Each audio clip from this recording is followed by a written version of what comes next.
ಈ ಸಾರಿ ಕರ್ನಾಟಕದಲ್ಲಾಗಲಿ ಅಥವಾ ದೇಶದಲ್ಲಾಗಲಿ ಮೋದಿ ಅಲೆ ಇಲ್ಲ. ಯಾಕಂದರೆ BJP ಕ್ಯಾಂಡಿಡೇಟ್ಗಳು ಮೋದಿ ಹೆಸರಿನಲ್ಲಿ ಓಟ್ ಕೇಳ್ತಾ ಇದ್ದಾರೆ. ಮೋದಿಯವ್ರ ಮೇಲೆ ಅವಲಂಬನೆಯಾಗಿದ್ದಾರೆ. There is a strong anti incumbency against Modi government. So ಹಾಗಾಗಿ ಮೋದಿ ಅಲೆ ಇಲ್ಲಿರೋದ್ರಿಂದ ಇಡೀ ದೇಶದಲ್ಲಿ ಕಾಂಗ್ರೆಸ್ ಪರವಾದಂಥ, ಇಂಡಿಯಾ ಪರವಾದಂಥ ವಾತಾವರಣ ಇದೆ. ನಿನ್ನೆ ಕರ್ನಾಟಕ ಸರ್ಕಾರ ಚೊಂಬು ಖಾಲಿ ಚೆಂಬಿನ ಅಡ್ವರ್ಟೈಸ್ಮೆಂಟ್ ಕೊಟ್ಟಿತ್ತು ಸರ್. ಈಗ ಈ ಅಡ್ವರ್ಟೈಸ್ಮೆಂಟ್ ಅನ್ನೇ ರಾಜ್ಯ ಸರ್ಕಾರದ ಖಜಾನೆ ಖಾಲಿ ಆಗಿರೋದ್ರ ಚೆಂಬನ್ ಸಿಂಬಲ್ ಅದು ಅನ್ನೋ ರೀತಿಯಲ್ಲಿ ಮಾತಾಡಕ್ಕೆ ಶುರು ಮಾಡಿದ್ರು.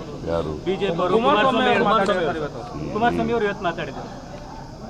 ನಿನ್ನೆ ಕೊಟ್ಟಿದ್ದಂಥ ಅಡ್ವರ್ಟೈಸ್ಮೆಂಟು ಈ ದೇಶದ ಜನರಿಗೆ ಭಾರತೀಯ ಜನತಾ ಪಕ್ಷದ ಸರ್ಕಾರ ಖಾಲಿ ಚೆಂಬು ಕೊಟ್ಟಿದೆ ಅಂತ.